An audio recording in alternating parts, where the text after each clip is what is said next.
The Fitzy and Whipper Podcast. Well, you know what? The most impressive thing, apart from our swimmers who are dominating in the pool at the Commonwealth Games, is outside of the pool.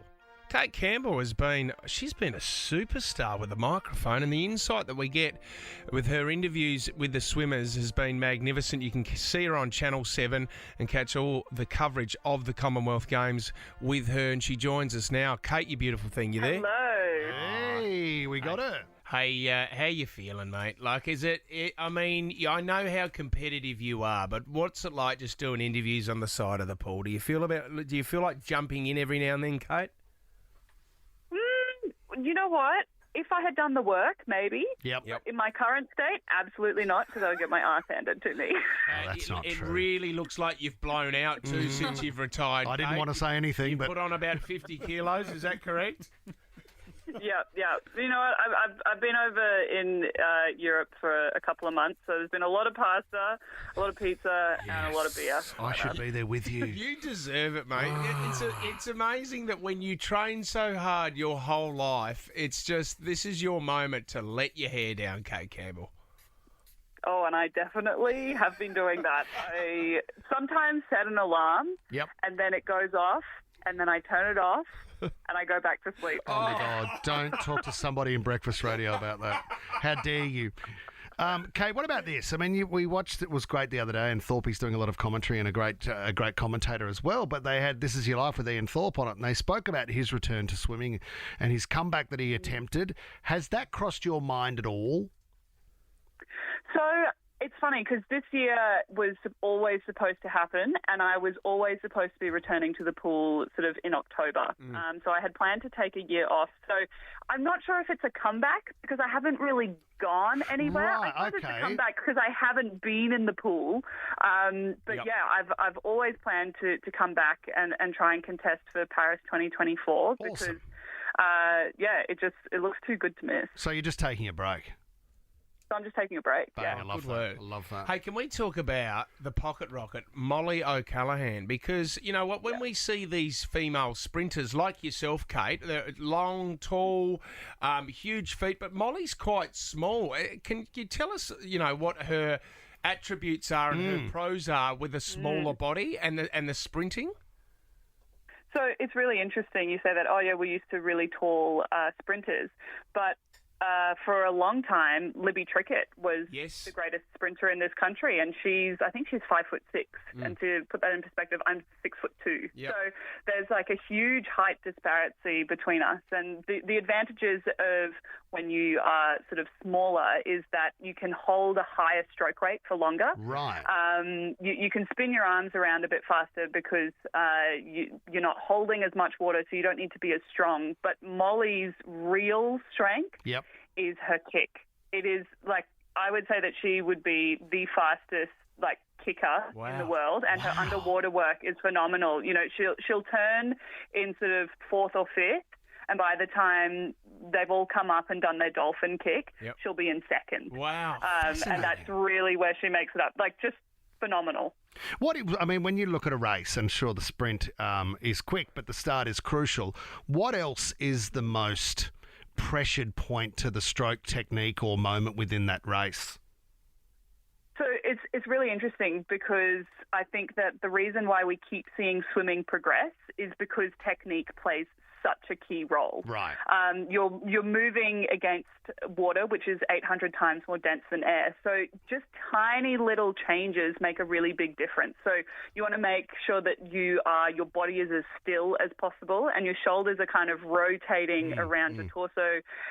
Because obviously the more movement there is, the more drag there is.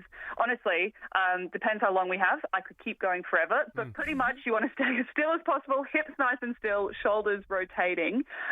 But even just slight changes of a couple of centimetres with hand placements make a really big difference. Because you see, interesting you say that, because that's consistent with a lot of the other sports. When you see the rowers, their heads don't move. Last night when we watched Rowan Browning run, I mean, his head did not move. His mullet did. His mullet was swinging going beautifully. crazy, but his head did 10 not out of move. 10 for mullet work, but his head, as he did that 100 metres, did not move.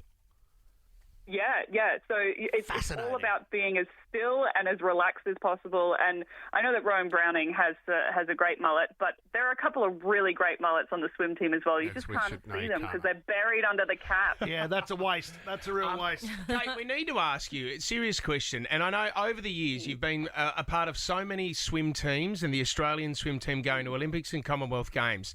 You were quite vocal. It hasn't always been... the unity between the team hasn't always been there, and you were very vocal about we need to be a team. And you know what? I look at it now, and I think the camaraderie that you have in there, it is really sad. We've been speaking about this all week about Kyle Chalmers and some of these articles that have been written about him, and you know the love triangle, and it must be mentally really tough for him. Kate, you're a part of that group. You're a leader in that group. Can you just tell everyone out there how close this team is together now?